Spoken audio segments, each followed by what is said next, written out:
What's up, KG? Magandang araw sa inyo. Maulan na araw pala sa inyong lahat. So ngayong araw na to, i-check natin yung ating marketplace sa ating Ronin. Kamusta na ba ang presyo ng ating mga aksi, mga land, sisilipin natin yan.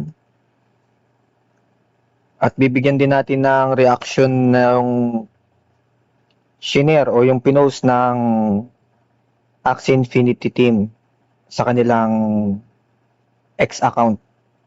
So may iba't iba tayong reaction. Bibigyan natin ng reaction yung kanilang mga updates. Kung ano yung sa tingin ko pwedeng mangyari at ano yung mga nakikita ko na pwedeng maging problema or advantage or opportunity para sa atin na mga retail. Tayong mga simpleng player lang. So dito sa ating marketplace, check natin ang ating mga aksi. Magkano na ba ang pinakamababang aksi ngayon? Ayan, 0.57. So halos nasa wala nang 50 pesos ang isang aksi. No? Good time to buy na ba ngayon ng mga aksi? Para sa akin hindi pa eh. May inaabangan pa tayong pwedeng mangyari this coming March and April. So ito yung mga buwan na binabantayan ko. Lalong-lalo na yung sa bagong update ng Axie Infinity, nakaka-encourage naman talaga bumili ng mga Axie dahil dun nga sa bago nilang parang pasilip nila dun sa magiging mangyayari. Kaya naisipan ko na i-check itong marketplace ngayon. At syempre, para ma-update ko na rin kayo pagdating dun sa kung ano yung pwede mangyari. So, ayan, no? Yung floor price natin is 0.57 na lang. Grabe. Sobrang baba na ng presyo talaga. Wala nang 50 pesos. Pero mas interesting kasi tignan. Ito kasi mga normal aksi to. Ang pinaka-interesting kasi sa akin, yung talagang target ko pa dati, is itong mga collectible aksi. Kaya may pinagkaiba kasi sila. Ang mga normal aksi kasi, yung normal lang talaga sila. Yung talagang wala naman silang ibang benefit, kundi magiging aksi mo lang sila. Then, Weber na may magagandang part sila doon at magagamit mo para doon sa, mas mura sila. Mas mura sila at saka isa pa, magagamit mo rin sila sa game. Okay sila gamitin, lalo na kung naakit ka sa leaderboard. Hindi ka naman naghahanap ng ano. Pero may specific kasi silang gamit. Kunyari, kung poison team ka, yun na sila. Kung yun na yung parts nila, yun na. Ang pinagkaiba lang nila sa collectible aksi, mas marami kasing benefit ang nakukuha kapag collectible yung aksi mo. Kaya mas mahal sila kumpara dun sa mga normal aksi lang. Ngayon, kung ako kasi, ang nakabang ako sa mga collectible aksi. Kasi bakit? Kasi mas rare sila kaysa sa mga normal aksi. No? So sa pagbaba din ng market, gusto ko rin makasalo kahit papaano, makakuha ng collectible aksi. Kaya nag-aantay din ako na mas bumaba pa yung market para makabili ako ng mas murang mga collectible aksi. So ang target ko talaga is kahit Japanese lang eh. Japanese aksi. Kaso na medyo namamahalan pa rin ako sa Japanese aksi. Summer tsaka Nightmare kasi ang aking mga axis, lalo na Poison team kasi ako. So Nightmare ang gamit ko. Kaya puro Nightmare ang mga binili ko na axis kasi yung body parts nila na check na nga natin to. Yung parts kasi nila na small frill, no?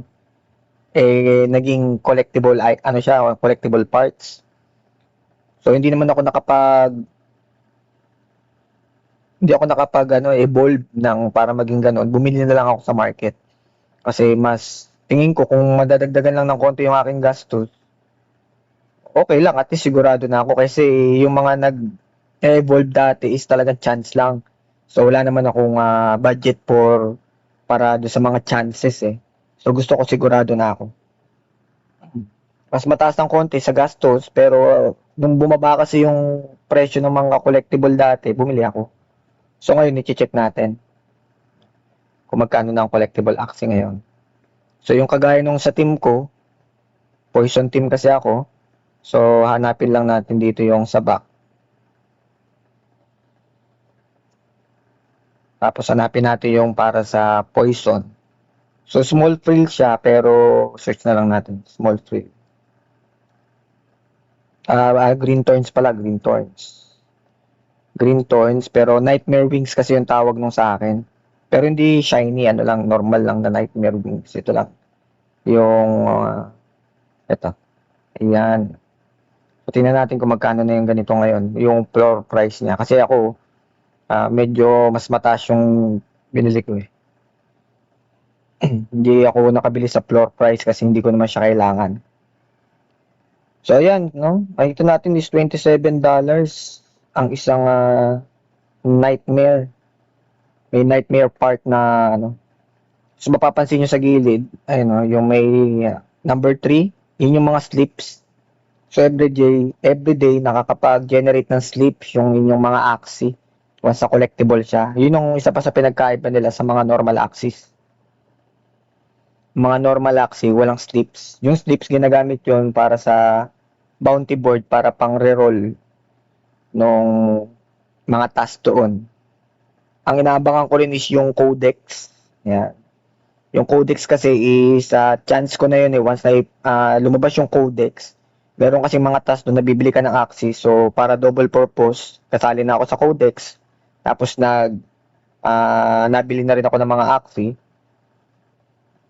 So ganun talaga siya. Talagang gagastusan mo talaga siya. Tapos iano rin natin yun. Yun ang i-document din natin yun yung kung profitable ba once na sumali ka sa codex kasi may bayad din yun. Hindi ko lang alam kung magkano na magiging ano ngayon. Pero dati is 8 AXS. Parang ganun yung binayaran namin. Pero ngayon, syempre, bumaba yung AXS. Yung nakaraan kasi hindi pa nagka-crash yung AXS nun. So, ngayon, di ko alam kung magkano yung i-release nilang presyo ng AXS. Iba't iba kasi yun eh. Iba't iba yung magiging task nun. Pero may task doon na bumili ka ng Axie para magkaroon ng points. So, isasabay ko na lang siya. Sa ngayon, wala pa akong ginagawa sa account ko. Hindi pa ako nabili, hindi pa ako nag-ano. Inoobserbahan ko lang yung pwede mangyari sa market kasi sobrang uncertain talaga ng market ngayon. Anong bias ko? Bearish ako pagdating sa market. Pero yun nga, pagdating din sa token, yun, meron din akong susunod na content about sa mga tokens. No? Kung ano yung mas ideal ba na mag-bodega ngayon ng tokens o hindi. So, meron din ako ilalabas na content tungkol dyan. Pabangan yan, guys. About sa Ronnie naman yun. So, dito, yan nga. Ang poison natin is $27, yung pinakamababa, no? So, tingnan natin yung talagang pang-poison na team. Mapapansin nyo kasi dito, ano to eh, kagaya nito, ang hinahanap natin sa isang poison is dapat reptile din. So, ayan, mayroong plant. Okay din naman yung plant, pero hindi maganda yung parts niya. So, hanap pa tayo. Ang maganda lang, at saka pwede rin naman dito, ano, no? Pwede mong palitan yung mag-metamorphosis kayo sa mismong laro, malitan nyo lang yung parts. Kunyari, budget meal lang, bili kayo ng mga floor. Tapos, ano, ang problema lang, once na ganun yung ginawa mo sa metamorphosis, minsan may mga parts na hindi pwede dun sa Axie na yun. So, dapat yun is ma-review nyo muna bago nyo bilhin. So, dito, ayan, $30 na lang, ang baba na. Ako, ang bili ko nun sa akin is nasa $90 pa. Ang bili ko dun sa akin, yan. $72 nga pinakamura ko eh. Pero tinan nyo naman, 36 na kalahati na lang yung presyo. So, sa Nightmare Axie, yung kagaya ng Axie ko, so, eto, $41 na lang siya ngayon. Yung Bane, so $41 na lang siya ngayon. So, ang bili ko dun is nasa $70 to $90. So, ang laki talaga ng difference. Tingnan mo naman, halos kalahati na lang yung price ng aking Axie. Ito, meron na kasi ako nito eh. Yung si Bane na to. Pangalan ng Axie ay si Bane. Yan yung isa sa mga Axie ko. Then, sumunod, na Axie ko is ano rin eh, Reptile din. Wala ata dito. Tingnan pa natin sa baba.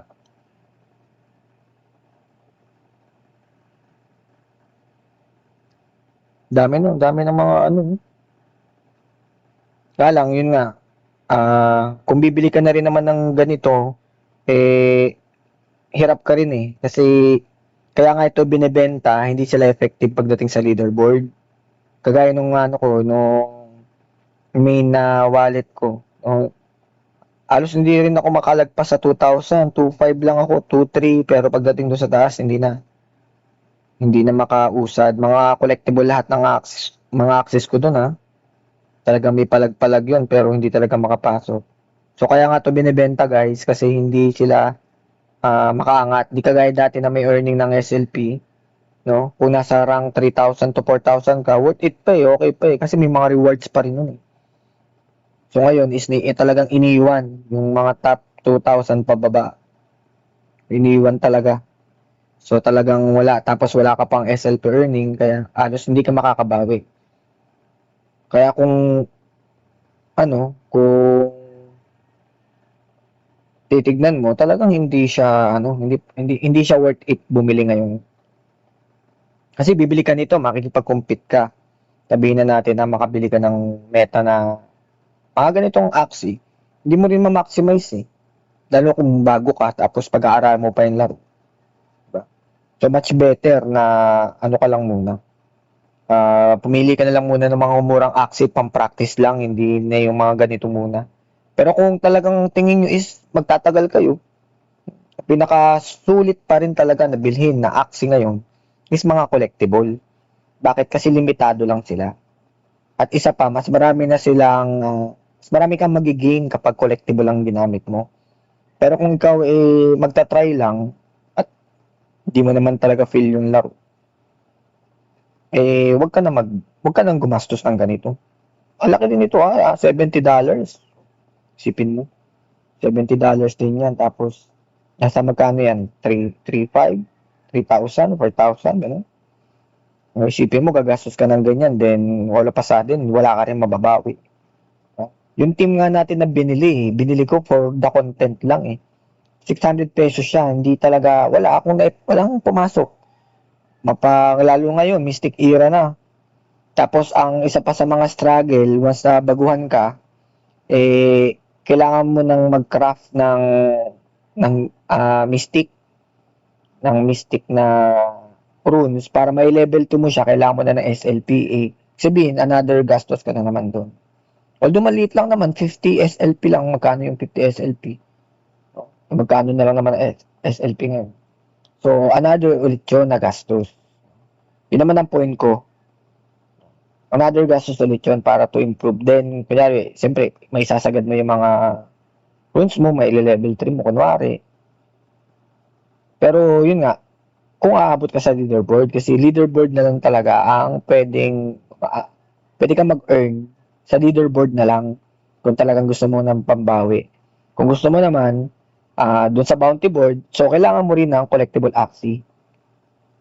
Kaya kung ikaw magta-try ka, talagang seryoso ka, gusto mo talaga to, gusto mong pumasok gusto mong i-try, doon ka lang sa collectible. Kasi ang collectible, may nakukuhang slips, pwede mo rin pang reroll doon sa mga mamaya sisilipin din natin yan pagkatapos natin silipin itong mga axis. Hindi na natin makita rito yung ibang kagaya nung ito pala to, si Leandro Sadilla. Yan. So, ang blocks na nito, level 59, no? $68. Sagad na yung level nito, no? Nga lang, yun nga.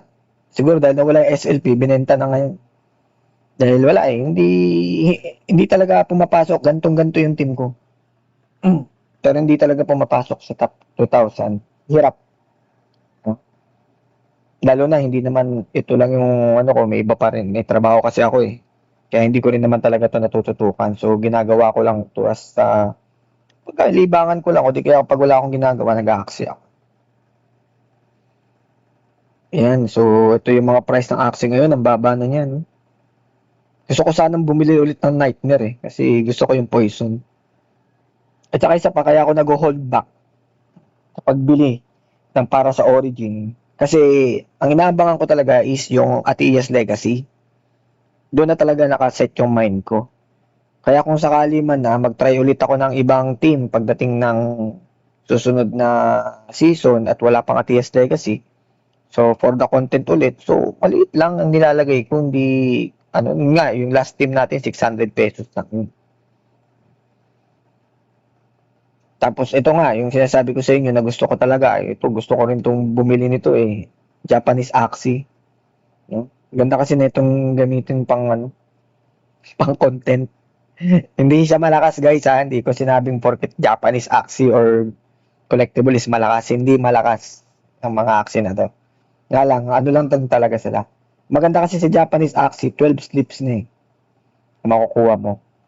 So pwede kayong ano, pwede kang makapag-generate mas maraming slips, makapaglaro, lalo kung sa bounty board kayo gusto nyong kumita sa bounty board. Diba? Yun na lang kasi ang pwede nyong maging paraan kung gusto nyo habang naglalaro, kumikita, yung sinasabi nilang play to earn, leaderboard tsaka bounty board. Pero kung meron kang ibang diskarte, kagaya nitong mga ginagawa nila, no? So nagbebenta sila ng mga ganitong mga Axie, yung iba dito is breeding, yung iba naman is ito flipping. Dari, bibili ako nito. Bumili ako ng Japanese Axie worth $60. Tapos binenta ko ng $65. So may $5 akong kita. I-flip ko lang siya, bibiling ko ng mura, ibebenta ko ng mahal. Ganun. Nga lang, sobrang risky naman nun. Kasi bakit? Hindi kasi siya madaling maliquidate. Kailangan mo maghanap ng tao na willing bumili sa iyo ng Axie mo na mas mahal. No? At sa status ng market ngayon, ay mahihirapan ka tsaka isa pa, kaya ka nga, ako, hindi ko ginagawa yon. Kasi, kaya nga ako nabili ng Axie, nagpaparami ako ng Axie, hindi ako para magbenta. No? Ang mindset ko rito, nasa binili ko na ng Axie, wala na yung pera ko na yun. Talagang ibinili ko na lang yung para lang sa sarili ko lang. Hindi na para ibenta or ipi-flip. Hindi na ako mag-aabala doon. So, gusto ko lang ma-experience yung ecosystem ng Axie. Hindi para gawin siyang ano. Nandun din ako sa mindset na kagaya ninyo na gusto ko habang naglalaro kumikita.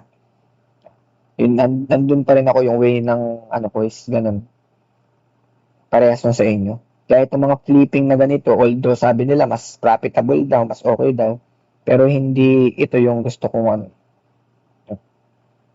Hindi ito yung gusto kong way para laruin itong ecosystem. Iba-iba naman yun eh. Siyempre kung ikaw lang gumagawa ng flipping, mas malaking kinikita mo kung ikaw lang. Kasi siyempre mas konti yung nasa market na yun.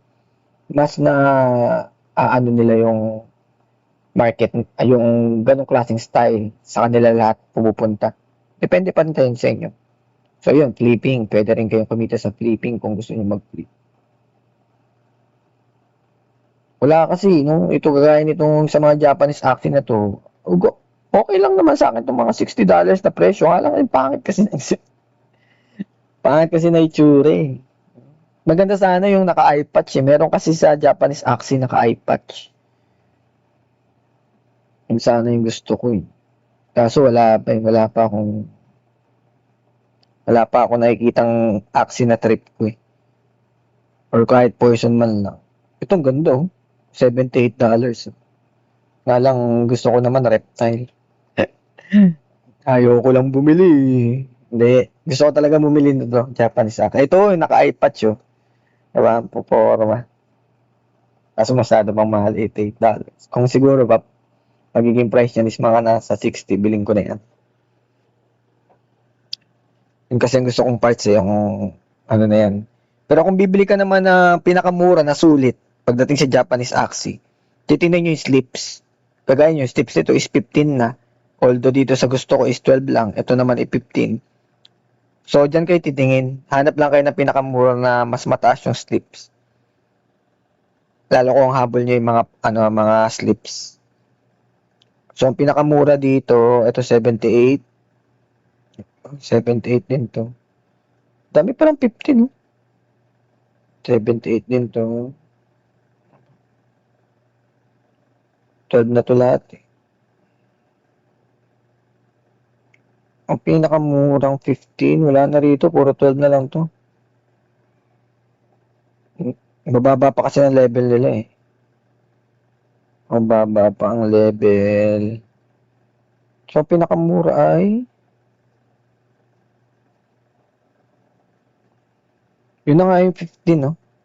Ito, ang pinakamura, 78 Axie. Playable Nightmare Japanese. Kasi may Nightmare parts siya. So, dalawang parts to. Isang Japanese part, tsaka isang Nightmare part. So, dalawa yung ano niya. So, medyo yun, $78 kung trip nyo.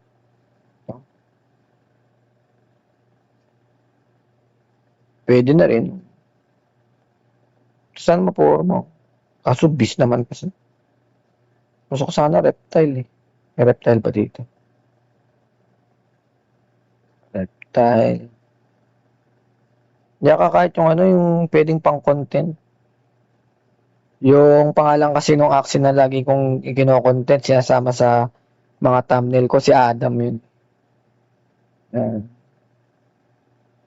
Ito, yung forma oh. Naka yung niya likod. May gift. Yan. Tapos tingnan natin yung sa shiny. Ganda rin to shiny. Isang mahal. Para naman to, mga summer Axie na may shiny parts. Yan. Ang mahal, 183. Halos magsa 10,000 na to.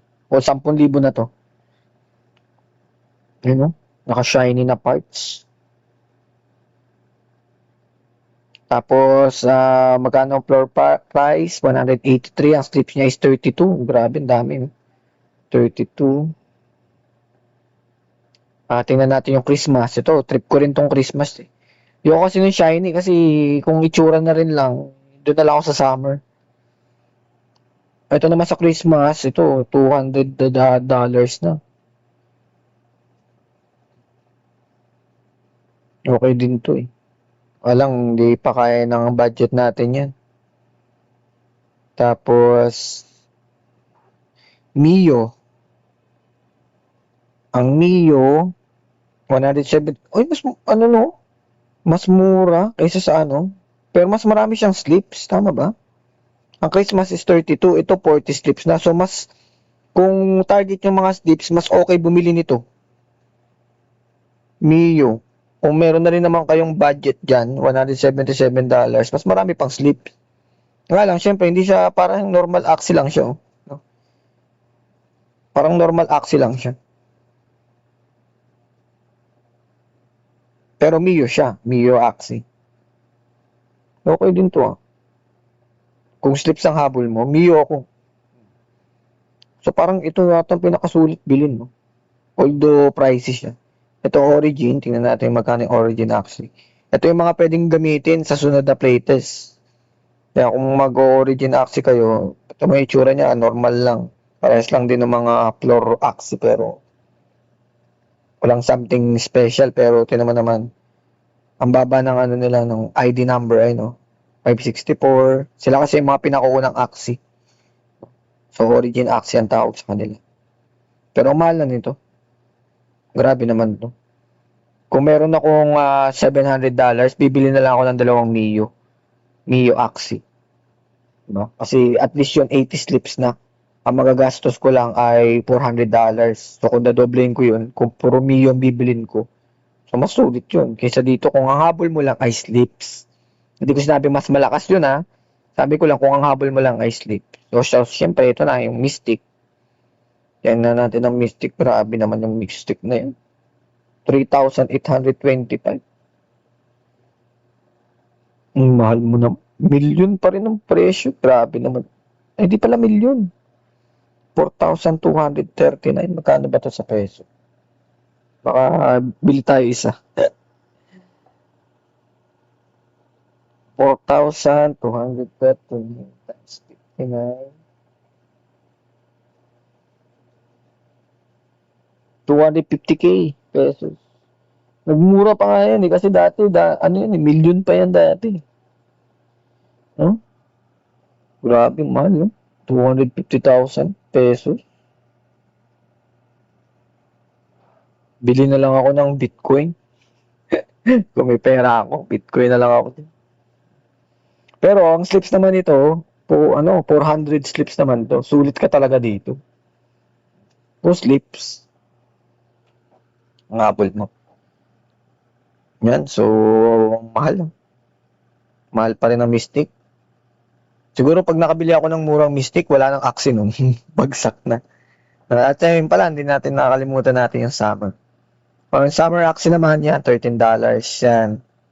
Si Adam, ganyan eh. Nasa $20 ko nabili naman yung kay Adam. Yung mga Summer Axie ko. Nasa $20. So, hindi na rin naman nalalayo. $7. Kalahati na yung nawawala ang presyo. Pero, ayan yung mga, So, lang sila, no? May mga iba't ibang parts na pang summer. Okay, punta tayo sa... Ang slips naman ito ay one slip lang. Kaya kung ako sa inyo, kung bibili na rin naman kayo ng habol nyo slip, may budget kayo, mag-nightmare na lang kayo. Kasi yung tatlo nito, nasa 39 pesos, $39. Ang nightmare,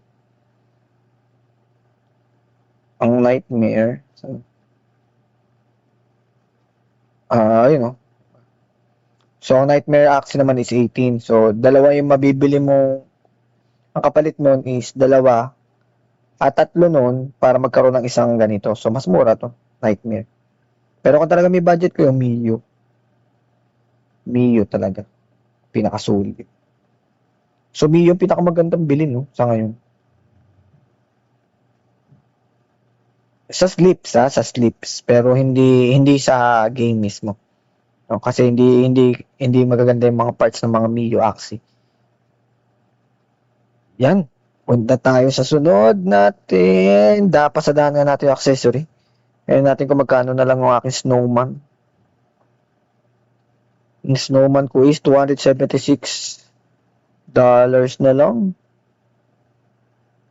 Parang tumaas ang presyo niya. Ano ba? Alam ko 5,000 pesos na lang to dati. 276 times 15. Oh, tumaas yung presyo ng accessories. Okay. Tumaas yung presyo ng snowman ko. Kasi yung huling tingin ko sa kanya, kaya ako na-dismaya. Kaya dati, $88 na lang ata yun, $92 ganun.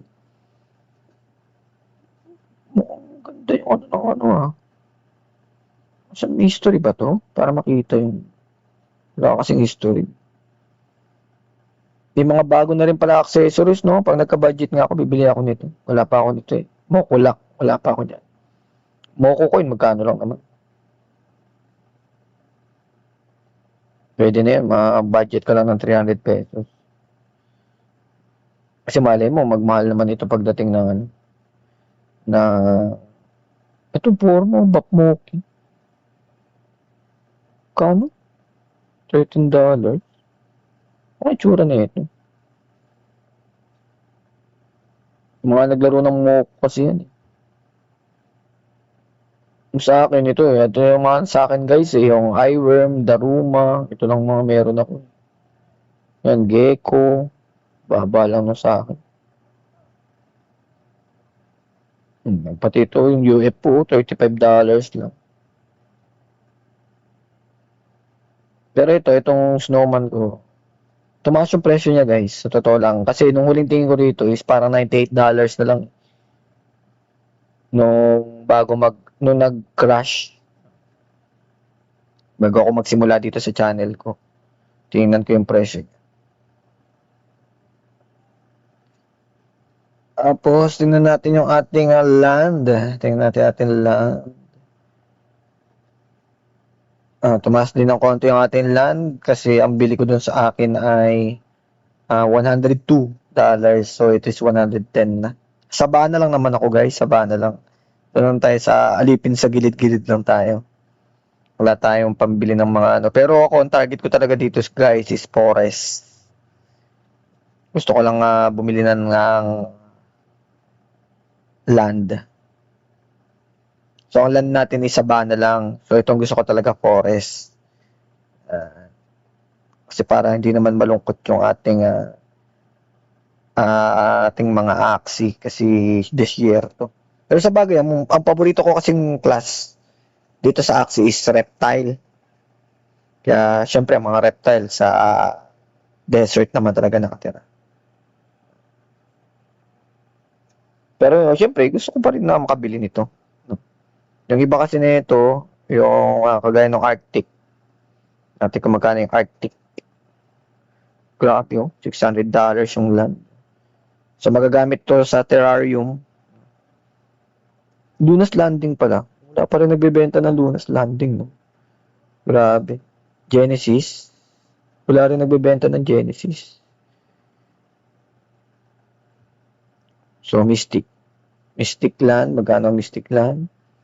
Grabe. 1,365 times 59. Magkano yan sa peso?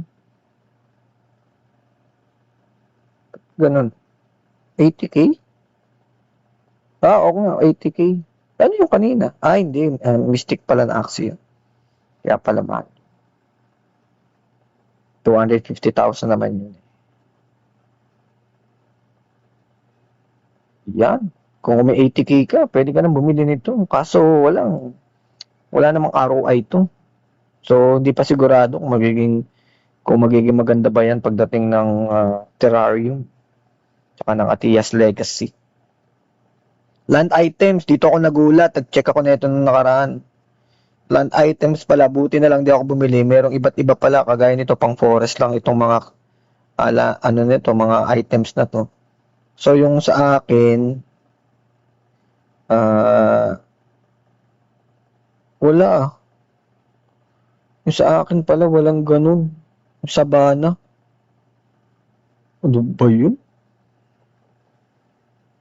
Wala. Yung sabana, meron.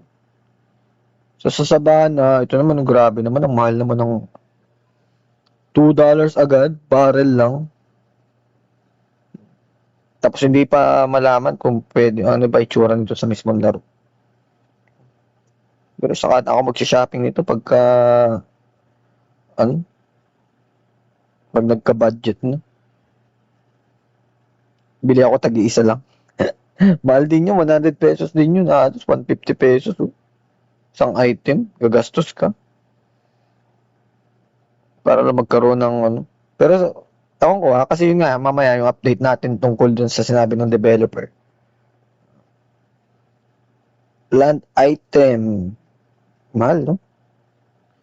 Mahal ang ating mga land item. Balik tapos runes and charm. Ito. Kaya natin kung magkano na rooms kasi Mystic Era na.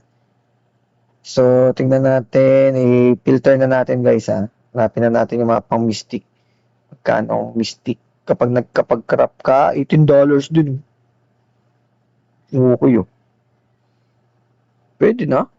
$17 din. Pagka nakakuha ka, tapos kailangan naka-SLP yun. Pag nag-crop kayo, naka-SLP para pag nakapag-crop kayo, magiging NFT, tapos pwede nyo ibenta. $20 din, no? Marami pang hindi, nakakakuha, oh. Fading Eclipse, ikaw magde-decide ang presyo niya pag ikaw nakakakuha. Pwede mo ibenta. Ito yung para sa akin, Paralyzing Glare. Mahal din, no? Dati, ito ang isa rin to sa mga ginagawa kong income dati. So, nagka-craft ako, tapos binibenta ko kagad. Ang tip ko sa inyo, kada simula ng era, craft agad, lahat na pinag-ipunan ninyo. Doon na, todo nyo na kagad yun. Kasi after nun, mga 1 day lang, pwede nyo ibenta sa market na yun. Tapos, mahalan nyo na agad yung presyo. Kasi, ano pa yan eh, syempre bagong labas pa lang ng mga item. Yung iba dyan, lalo na yung naghahabol sa leaderboard, kailangan nilang umangat na mas mabilis at mas maaga. So, mapapansin niyo pag late nyo na ibinenta yung mga mga runes and charm nyo, bababa na ang presyo niya habang papatapos na yung era. Kasi isa rin sa mga ginagamit nila yan eh, para makapag-craft na mas mataas na klase ng runes and charm. Parang tinigilan ko lang to, yung pag-buy and sell. Pero profitable din to kung gusto niyo yung mga quick flip. Lalo na kung ako, kagaya ko, poison naman ako lagi. Pag nakaka-crop ako ng mga, kunyari, ito, nakapag-crop ako ng Brutal Claw na NFT, so bibenta ko na siya. Yung nagastos ko doon, ipangka-crop ko ulit para makakuha ko ng iba. Okay din naman to. Mag-flip ka ng Moonset Charm. Nga lang, kailangan mo ng SLP. Dati kasi may SLP, kaya nafa-farm lang yun. Ngayon kasi, wala nang earning ng SLP, kaya hindi na rin ako nag-abalang benta ng Roots and Charm. $18 din yun, no? Sa Charm naman, natin stick. Yung kailangan natin sa ating bees, kaano kaya? Tsaka isa pa guys, pag nagbenta pala kayo nito, pag inilabas nyo na sa inyong may fee to eh. Tingnan nyo na lang kung magkano yung fee Kung magkano. Ang alam ko, naka-dollar value yun eh. Ang price. Nakalimutan ko lang kung magkano kasi matagal na panahon na nga kung di nag Pero may may fee. Yan, $15 ng $15. Wooden Idol. Tagal mag-load eh. Yan, tingnan natin yung iba. Charm. Sa mga materials. Okay. ATS Original Crystal. Ito ata yung para makapag-craft ka ng, makapag-breed ka ng Mystic ata yan. Codex Orb. Codex Orb. Alam ko nakakuha ako nito Ay, oo, meron ako nito. Codex Orb.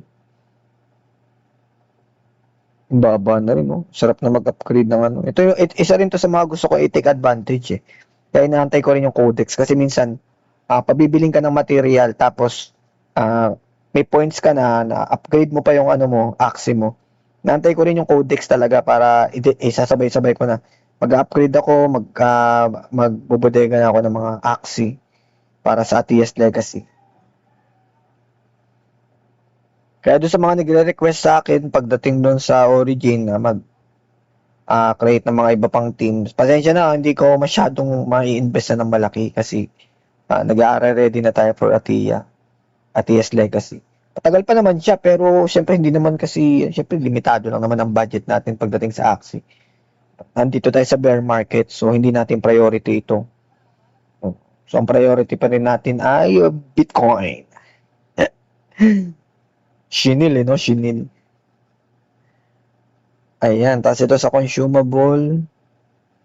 Dark Flame, may Dark Flame pa rin, $3 na lang, $20 to dati. Kaya hindi ako nag-ano eh. Yung Dark Flame ginagamit para magkaroon ka ng chance na pag nag-evolve ka, magkakaroon ng Nightmare Parts.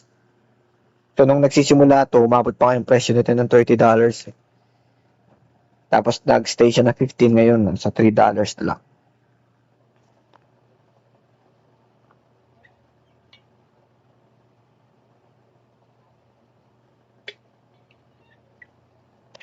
Yan. Natin yung iba pa, marketplace. Tapos, ang tip ko rin sa inyo, sa overall stats, kung titingnan nyo yung mga metrics nila, para malaman niyo kung kung gaano ka effective ba yung mga ginagawa nilang marketing or ano bang kalagayan. Huwag sa 24 hours, sa 30 days kayo tumingin. Ayan. So, makikita ninyo, pagdating sa sales, itong mga araw na itong pinakamababa. So, isa rin to sa tinitignan ko pagdating sa, siyempre, mas mababa yung sales, mas gusto ko na doon bumili. Kasi siyempre, mas mura yung mga items doon. So, sa ngayon, pababa. Mababa ang sales, mababa ang volume. Kaya na-expect nyo, lahat ng coins natin, token, ay bumababa din. Yan. Sa top sales naman, tingnan natin for 7 days. Puro Mystic, ready na sila para sa ATS Legacy. Mahal talaga, no? Mahal pa doon sa Mystic na lang, no? 3,580, no? Pinakamura na dito yung top 6. Times mo sa 59. 207,000 talaga, guys. Mahal, no? Paano kung kayo kaya mabigyan ng Mystic? Anong gagawin nyo? I-hold nyo ba? Gagamitin nyo? Or bebenta nyo? Bigla may naligaw sa wallet mo, no? Yan. Bago na naman ano. Binibenta. So, 7 days yun. Tingnan natin sa 30 days. Pinakamahal. Ayun, 35,000. Kano yun? $35,180 times 59. 2 million ang isa. Grabe. Sino kayong bumili nito? Tingnan natin to. Stock natin siya guys ha. Si Groots. Tingnan natin si Groots. Makikita nyo, di ba guys, no? Kung sino yung bumili at ano yung is makikita rin natin dito. Nga lang, bagal lang internet ko. Meatkeeper. Ang taas ng access score niya. 303 na access. 92 lands. Grabe naman to.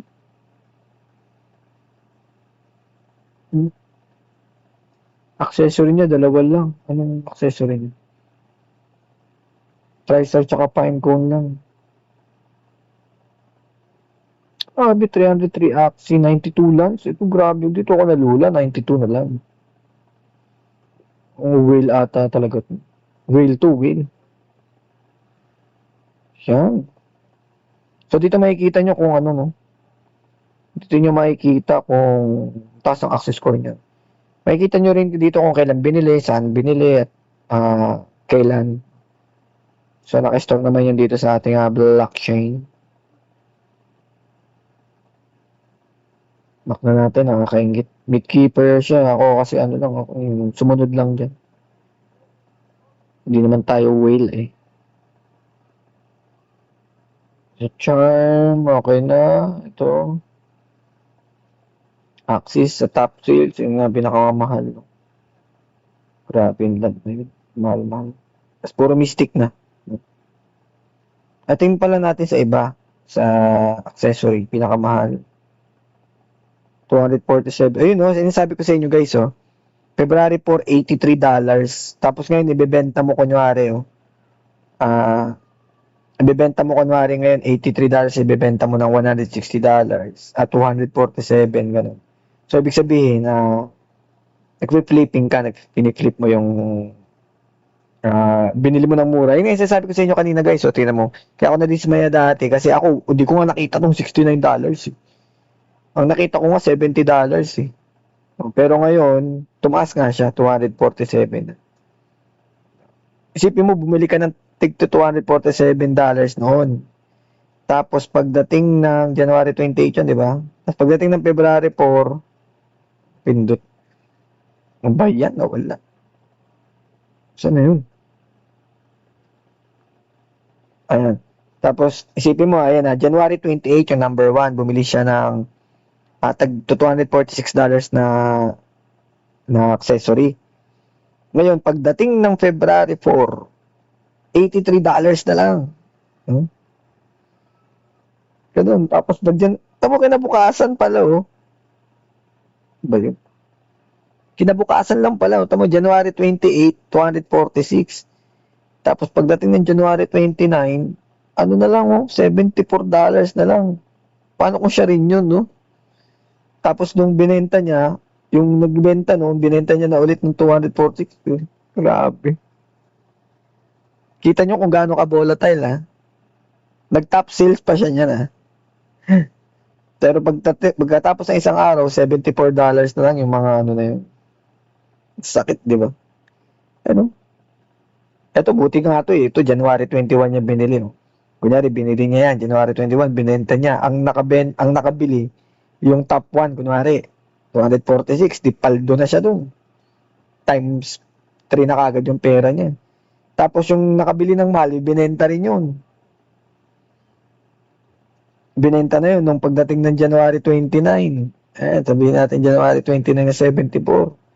Tapos binili ulit ng January 28 pala. Tapos binili ulit ng January 29. Ibinenta na ulit nung ano na. Wala na pala mahal na bilhin doon. After nung February 4, puro $83 na lang. Noong February, wala pa nabili ng ganong kamahal. Kulit, di ba? Kitang-kita nyo, di ba? January 28, binili na mahal. Pagdating ng kinabukasan, kalahati na lang. Lagpas kalahati na lang. Alos 1/3 yung pinilas doon sa pera mo. Sa land item, yun nga, yung top nung na ano. Ito, ay, informo na ito. Yung mga ganito pa lang. Kaso, para lang sa mga land na yan, mahal pa rin. Sa runes, pinakamahal. Sturdy fighter. Kasi ano yung meta ngayon. Mga shield. So, magkano yun? $23. Charm. Okay. Tyrians. Bird. Consumable. Sabi naman bumili to. 1,440 na peraso. 404. And then, nagpapalevel to ng mga action. Yan. So, pababa ang market talaga. No? So, ina-expect ko pa rin naman na mas bababa pa ang market. Sana nga makuha yung gusto natin presyo para makapagdagdag tayo sa ating mga koleksyon. No? Plano ko pa naman pagtatatlong aksi ang bibilin ko na halos pare-parehas din. Pero hindi nakasama doon sa mga meta naman. Pinag-aaralan ko pa kung anong pwede kong bilhin na nasa floor aksi lang. Floor price lang. Punta na tayo sa ating Twitter. So, dito sa ating Twitter, ating si Infinity. So, meron lang tayong mga re-reviewin, no? Na mga, bibigyan natin ng reaction yung mga sinasabi ng mga developer tungkol sa mga paparating na mga updates nila. Lalo sa Atias Legacy at sa mga bagay-bagay. Medyo late na ang reaction ko rito pero mas maganda na rin yun natin may co-compile na natin sa isang video. Yan. Check natin dito. So, ito yung una. Nasaan ba yun? Wala. Simply significant. Ito yung una. That hopefully will get finished before the Masyado playtest, malakas. where if you die in it, all of your So, dito ini-interview si Cruz sa Sky Maybe sa mga developer. So, pakinggan muna natin ang kanilang sasabihin. there's a hardcore mode that we're currently working on that hopefully will get finished before the playtest, where if you die in it, all of your Axie dies. And So magkakaroon na ng hardcore na mode doon sa diniscuss natin noong nakaraan. Pwede daw mamatay ang iyong mga Axie. So, risk to earn naman siya. all of the equipment that you've brought into the floor dies. So, bawat bawat part. Multi-floor dungeon mode, press your luck.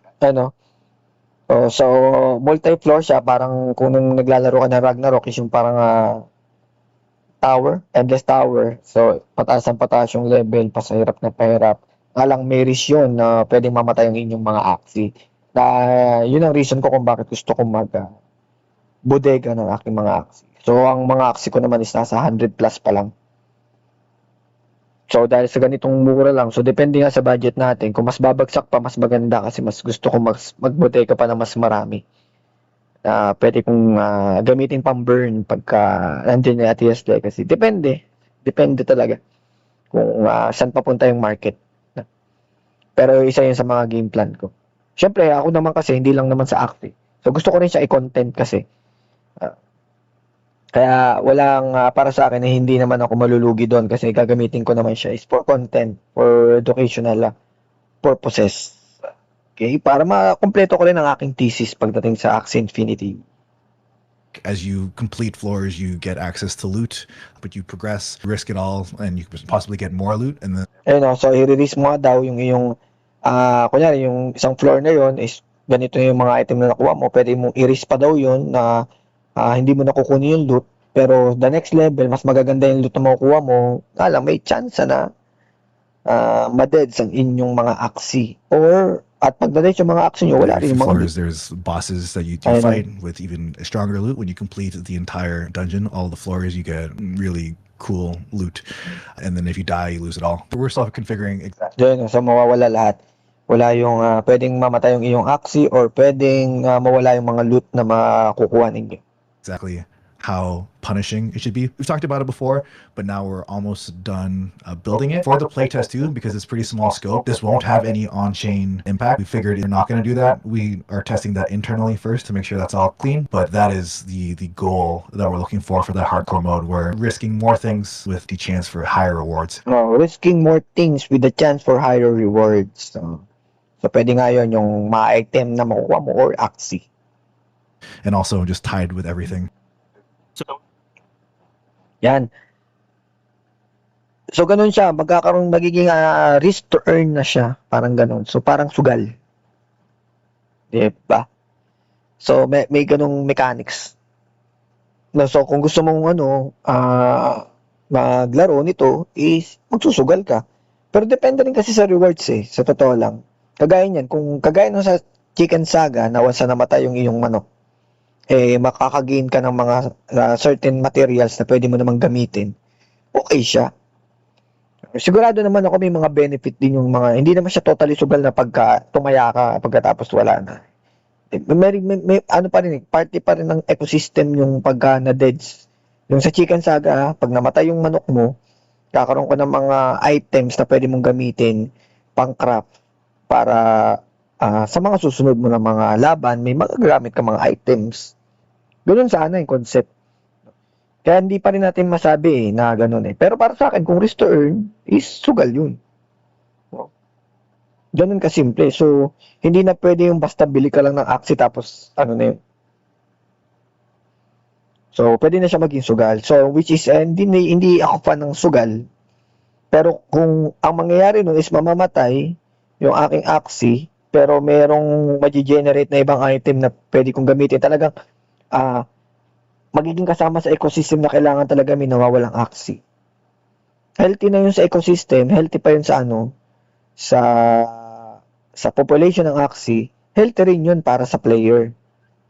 So, dumidepende talaga. Malay mo, yung BAXS.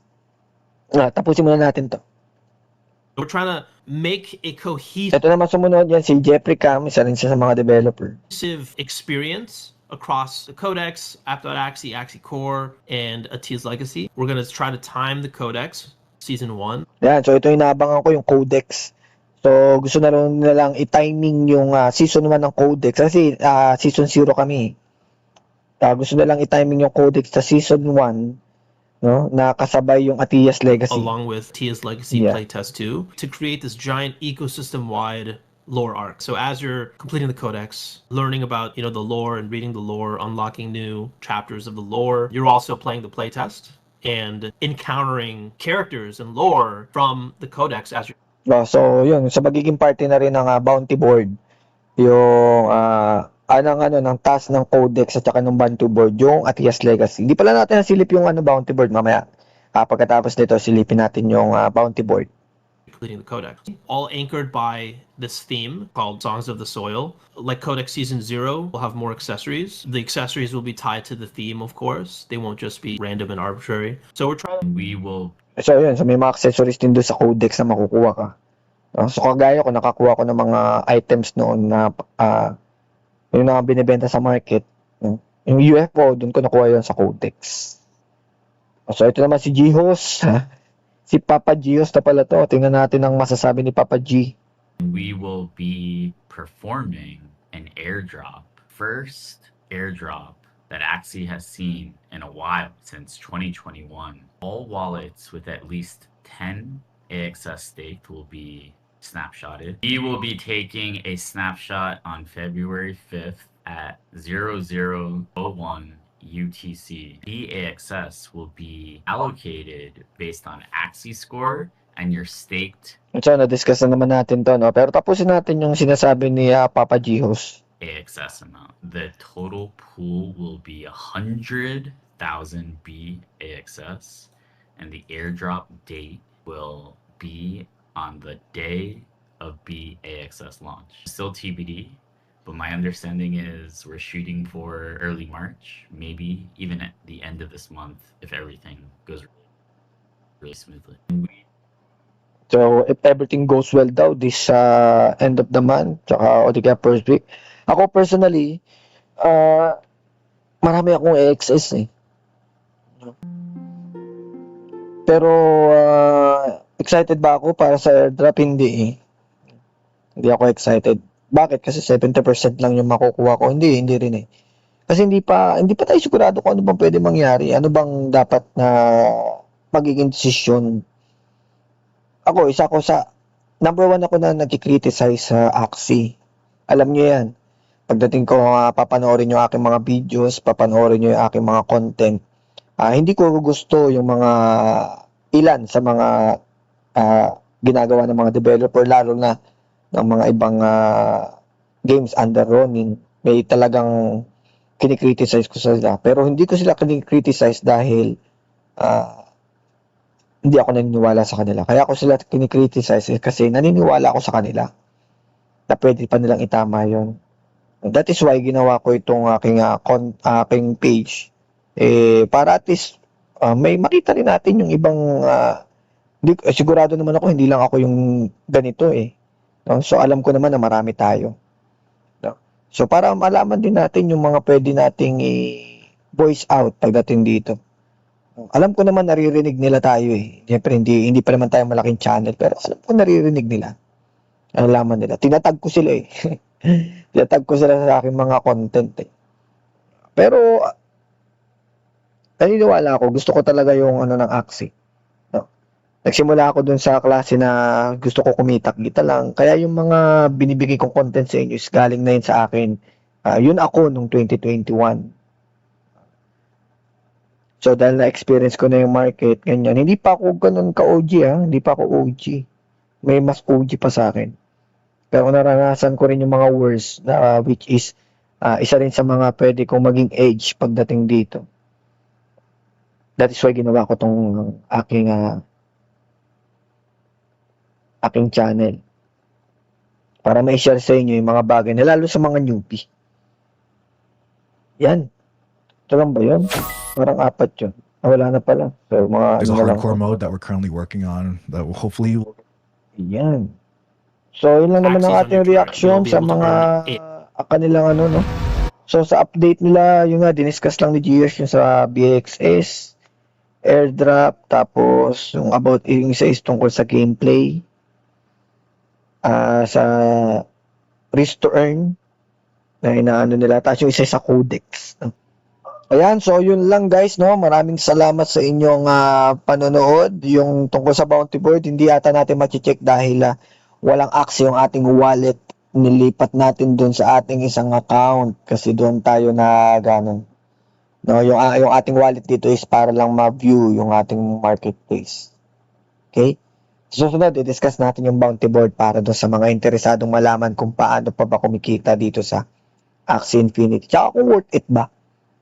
Sana nga ilabas na nila yung codex para makita ninyo kung paano talaga ginagawa yung sa bounty board. At gaano kalaki yung nagagastos. Worth it ba yung ginagastos doon sa kinikita? Didiscuss natin yan. Sa antay lang natin yung codex para magawa natin yan. Maraming salamat sa pakunonood.